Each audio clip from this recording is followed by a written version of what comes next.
Thanks for joining us on today's news bulletin. This is the evening news coming to you live from our studios at the John Evans 50th Mills High Street in Accra. We also stream live on Facebook at Adoa TV Ghana, on YouTube at Adoa TV GH, and around the world at adoanewsonline.com. My name is Jonathan Armah. This is the weekend buzz of the evening news, where we give to you trending issues that made headlines throughout the week in 30 minutes. My name is Jonathan Armah. Now, coming up in this bulletin, following controversies in a hung parliament, the Vice President of the Republic, Dr. Mahmoud Bawumia, has urged Africans to adopt new ways of doing business with a collective approach. Details to that, including a new development on the bullion van robbery suspect, as 4 policemen and a civilian has been found wanting in the matter as they have been denied bail. In the world of business, Bank of Ghana moves MPC meeting forward to address risk of the economy following inflation threat. We have details to that and more right to the news bulletin. Please to stay.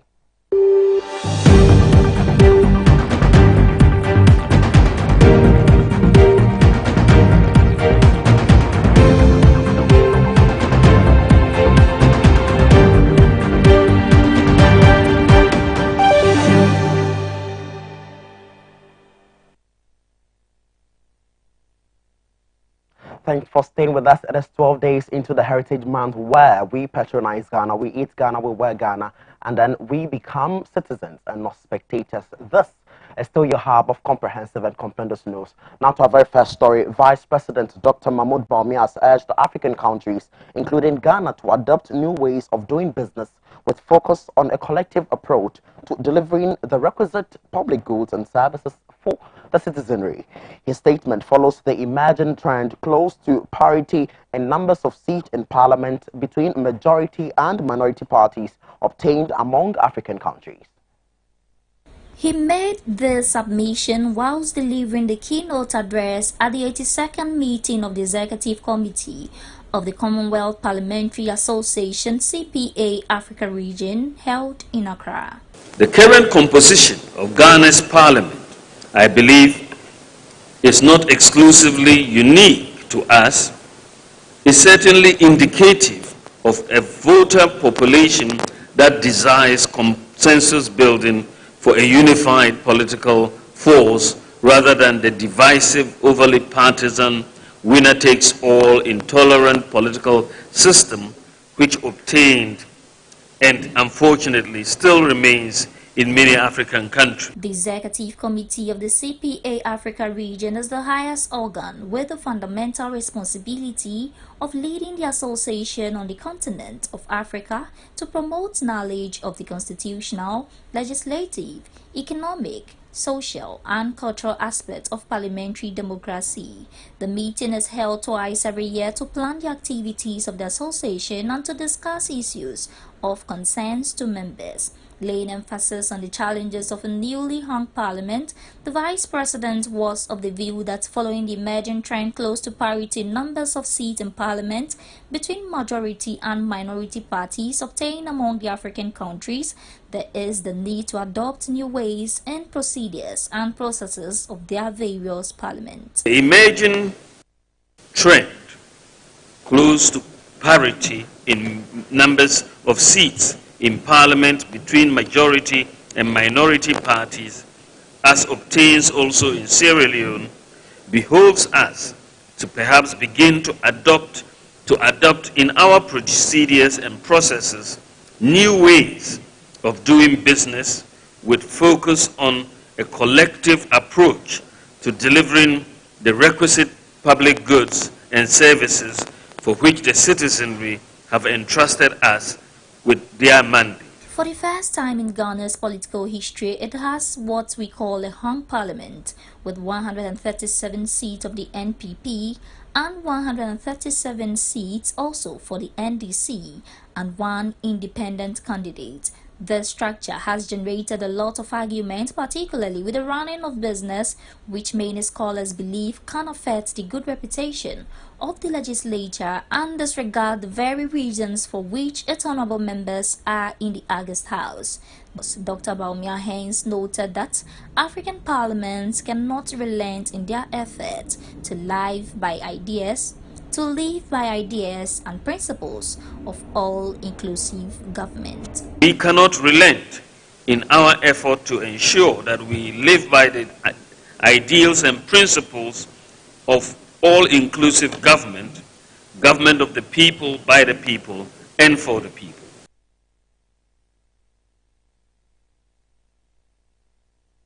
That was the Vice President of the Republic of Ghana, Dr. Mahmoud Bawumia there. But away from the controversies in the Hague Parliament, the suspect, including 4 policemen and 1 civilian who were arrested on Tuesday, 8th March 2022 for allegedly participating in multiple bullion van robberies in Greater Accra, have been denied bail by an Accra Circuit Court. The suspects are Constable Afisu Yaro Ibrahim, Constable Richard Buedu, Constable Rabiu Jambidu, Constable Albert Ofosu, and suspect Razak Al-Hassan, a civilian. 4 policemen and a civilian were arrested for their involvement in multiple bullion van robberies across Greater Accra in areas like Kingsway in February 2021, Batuna Sphintex in March 2021, Jamestown Adedingbo in June 2021, and the attempted robbery at North Kaneshie in February 2022. According to a statement released by the Ghana Police Service on March 8, 2022, it was noted that further investigations conducted led to the arrest of the 5 suspects. The names of the suspects were given as Constable Afisu Yaro Ibrahim, Constable Richard Buedu, Constable Albert Ofosu, and suspect Razak Al-Hassan, a civilian. All the suspects were arraigned before court on Wednesday, 9th March 2022. In explaining what ensued on the operation day leading to the death of the first 2 suspects who were arrested, Director of the Public Affairs Department of the Ghana Police Service, DCOP Kwesi Ofori, said they opened fire on the police and the police also retaliated, and that is why it was believed that some of them might have sustained injuries, and are appealing to medical authorities to provide the police with related information if they come for treatment. The 5 suspects were denied bail as they appeared in court on Wednesday, March 9, 2021.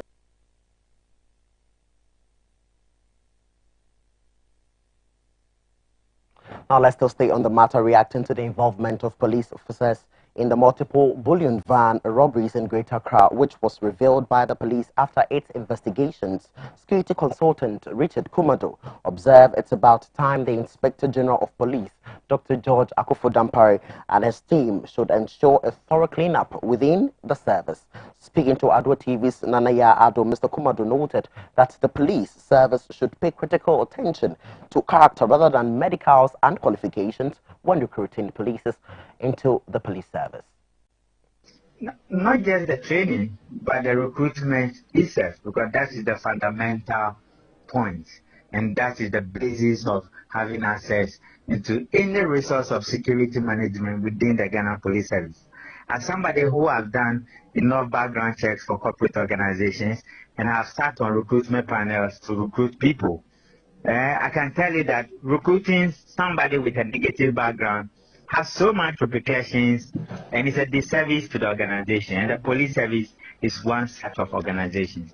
Recruiting people with negative backgrounds, whose background checks have not been grounded, and whose work have not been properly supervised and monitored to be able to identify red flags of tendencies of committing crime, is one of those things they need to look at. Now, for denying them bail, I don't know what the charges are, but it's within the purview of the Ghana Police Service to do justice to even themselves, even as they deal with the general public in an effort to prevent crime and the commission of such.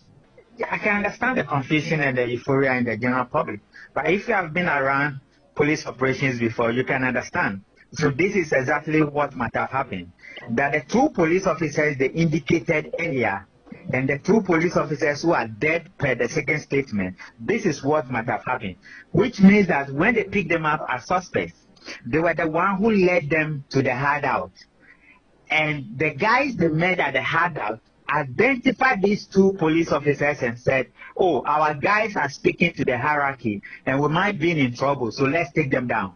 So it might be those other guys who took the 2 down, or the 2 of them were taken down because dead men don't talk, and it could cover up for some of those operations. So that is exactly what happened when they said the 2 died, 4 has run away, and the other 4 in their custody. I've always maintained the position that anytime the police kill somebody or police reported that somebody has been dead, whether they're armed robbers or something, there's the need for investigation.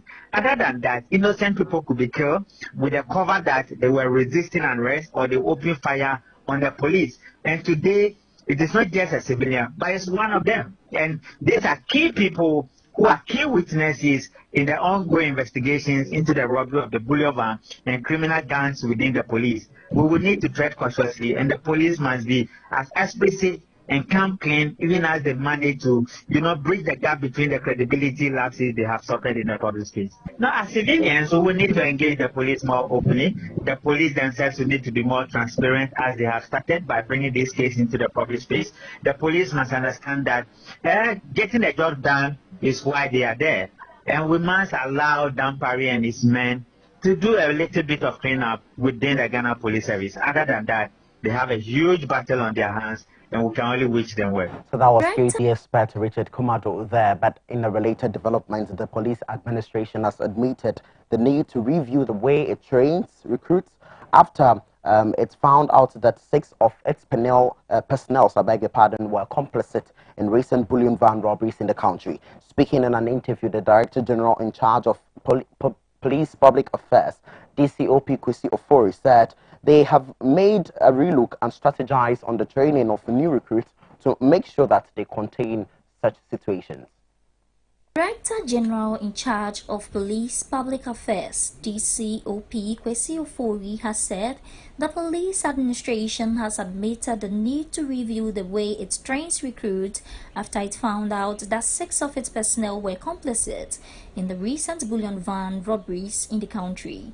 DCOP Kwesi Ofori in an interview said they may have relooked and strategized on the training of new recruits to make sure they contain such situations. Already, the police administration is running a series of courses.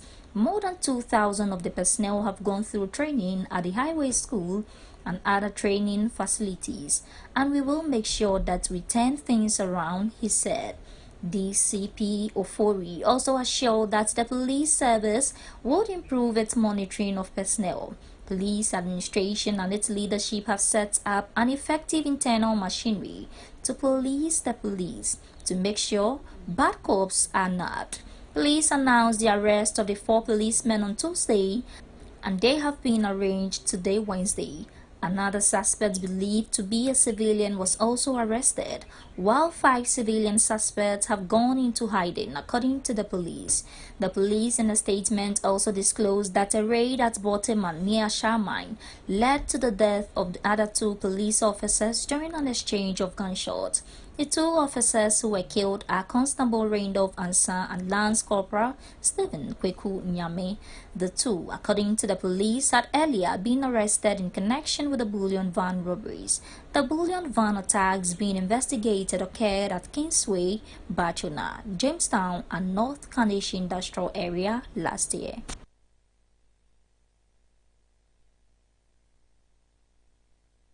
Well, there you have it. But meanwhile, a section of Ghanaians have been reacting to the new development, sharing their mixed reactions based on the new development. And this is what some Ghanaians have to say. Oh, your friend me Davis, Anna boy Abby, but your friend me Asa, Obia. You're fine. I said, you did this in your room because I be a crone to me, sir, Benina. If you ask him, baby, I will be a full baby. But police in the SAFR, you're fine according to. Yes, there will be a SAFR police near the protocol. Obi wa yakron for near fan in every police. We don't pay you binti near fan police. Ube when you a chance, no man call for tip up. Robbing about you now. You can't just the police in Nimubia. Only in the say police in it. Me about the young police in it too. But a woman once a young year to show more. I who say a bishop not just a normal baby cause of my anymore. Omuni movie because Crawford no AK-47 anyway. He ento AK-47 wa bonte. Ento omunya AK-47 kototo de bia. Ti ni na ya police no. They say man no cho police ni ye.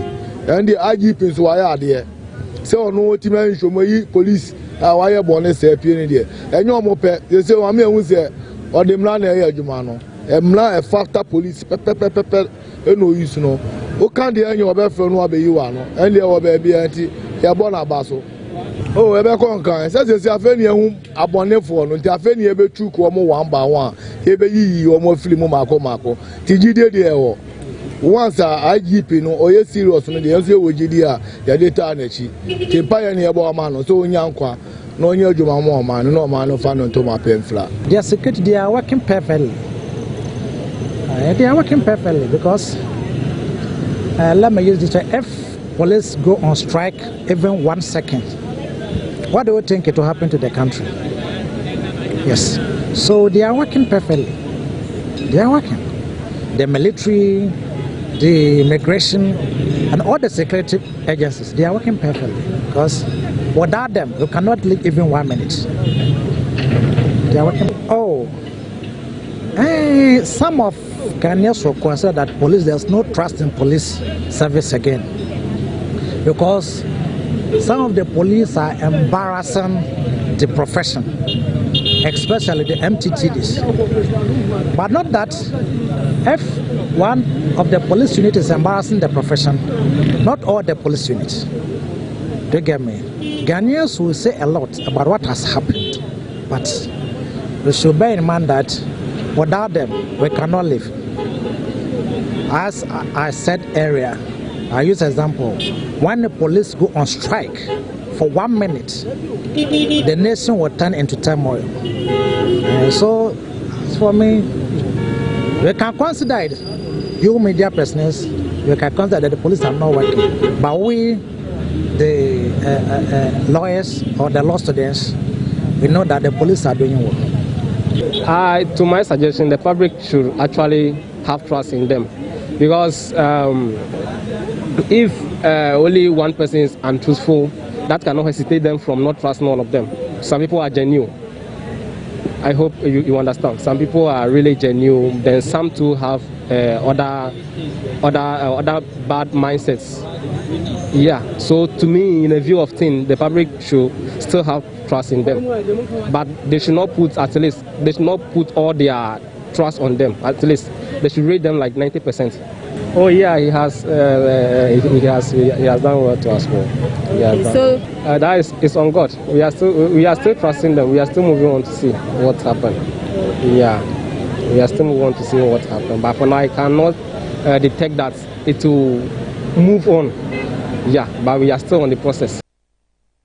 Opinions, they say, are like noses and everyone has it. Those were some thoughts and comments from some sections of Ghanaians. What are your thoughts and opinions and comments based on the recent developments? Join us on our social media handles on Facebook at Adoa TV Ghana, on YouTube at Adoa TV GH with your thoughts and comments based on the recent development. Well, away from that, let's move to Parliament. And over the week, the Supreme Court ruled that a Deputy Speaker of Parliament can be counted during the formation of a quorum in parliamentary decision-making and participation in voting while presiding. The court, presided over by Justice Jones Duche, therefore affirmed the approval of the 2022 budget without the minority.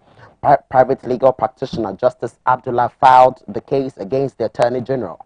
He had asked the Supreme Court to interpret Articles 102 and 104 of the 1992 Constitution and declare the action of Mr. Osei Owusu-Jawais as unconstitutional.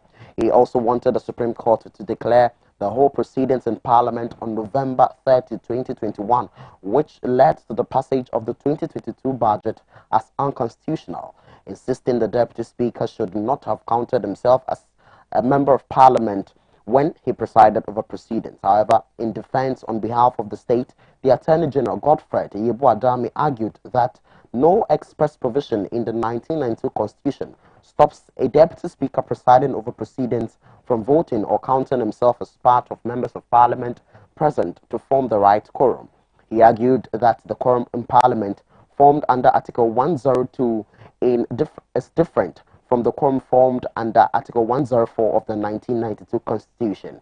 He stated that the quorum under Article 102 is for the conduct of business in Parliament, and that is why Article 102 provides that it should be 1/3 of members. Given that Parliament presently is made up of 275 members, the quorum under Article 102 for the conduct of its businesses is 92 members of Parliament, the Attorney General submitted. According to the Attorney General, based on the clear provision of Article 102, any person presiding, either the Speaker or Deputy Speakers, are precluded from being part of the quorum.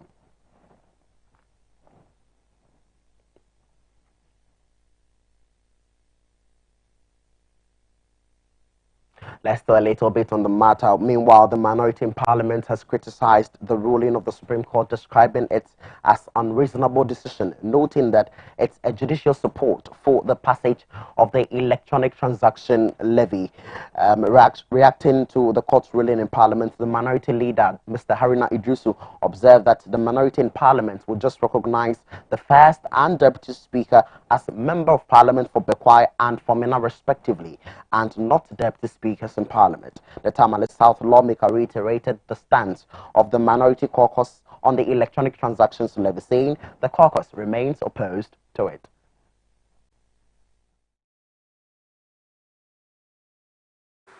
And Article 104 can exercise a vote whilst presiding. Our attention has been drawn to a very disappointing ruling of the Supreme Court of Ghana, which more or less amounts to a judicial interference in time-tested parliamentary practice and established conventions everywhere in the world, in civilized democracies, including the United Kingdom.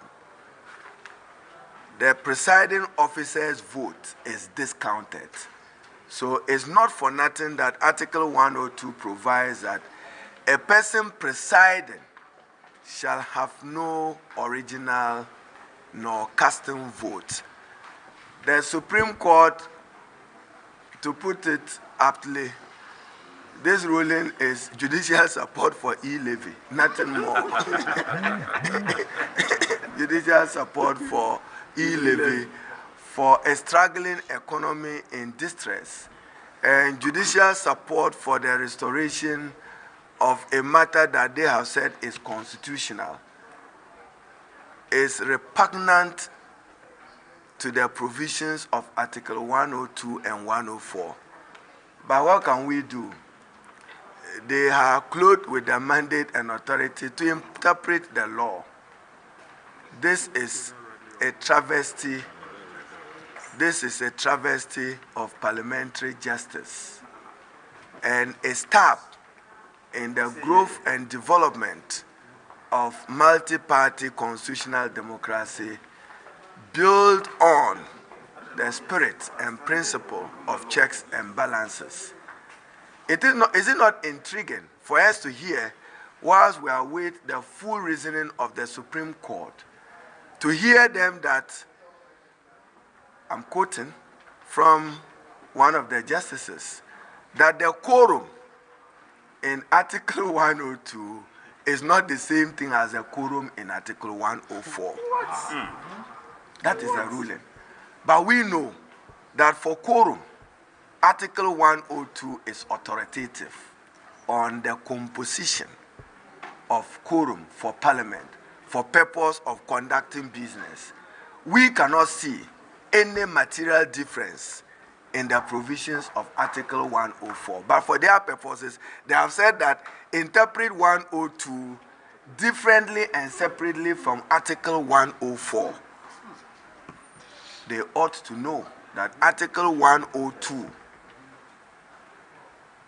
even the side note, marginal note, says quorum of Parliament.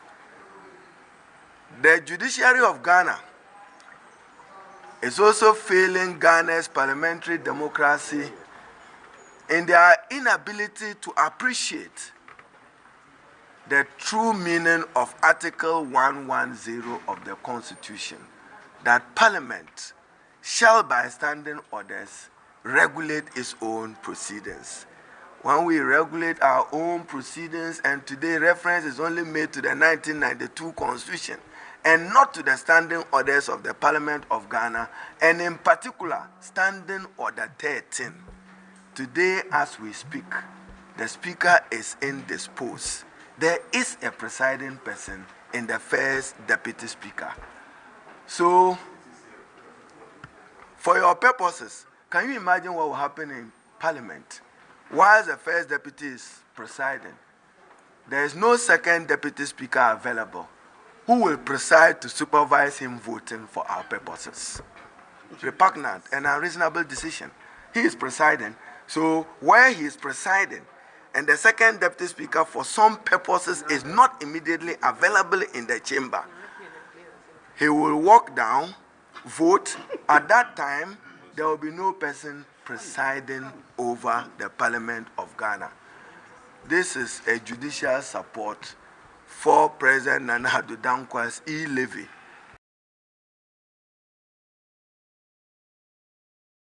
There you have it. That was the minority leader of Ghana's parliament, Mr. Haruna Idrisu, there. But let's just stay a little bit on the matter. Former President of the Republic of Ghana, John Dramani Mahama, has described the Supreme Court ruling on the case of Justice Abdullah versus the Attorney General as shocking but not surprising.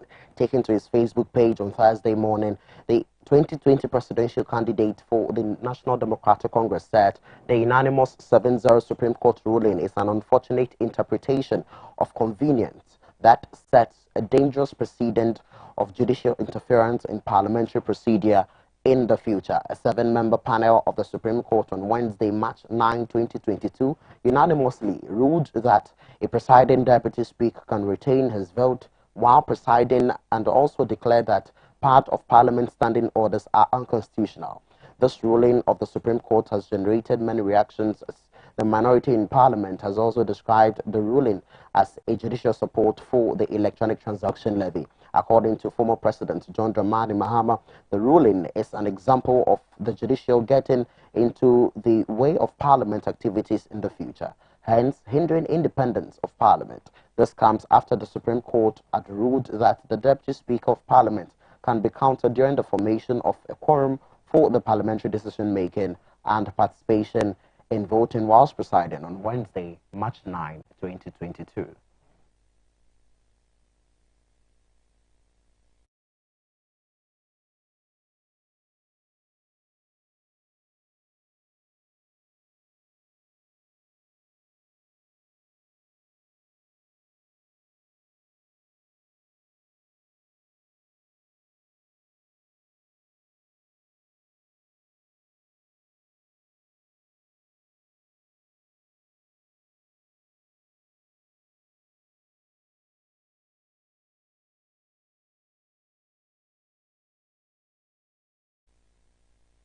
Well, there you have it. That was some comments from the former President of the Republic, John Dramani Mahama. If you're just joining, you're still watching the evening news right from our studios at the John Evans 50th and Mills High Street in Accra. My name is Jonathan Amana. In the world of business, the Bank of Ghana's Monetary Policy Committee has rescheduled the commencement of its second meeting for the year to review economic development on the country. The 105th MPC meeting of the Central Bank was earlier set for March 23 to March 25, 2022, but has now been rescheduled a week earlier from Wednesday, March 16 to March 18, 2022.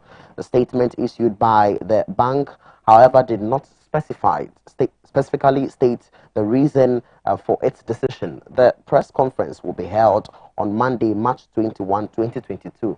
A central bank said the 105th meeting of the committee is expected to entail the initiation of proposals for the formulation of the central bank's policies, provision of statistical data, and economic advice.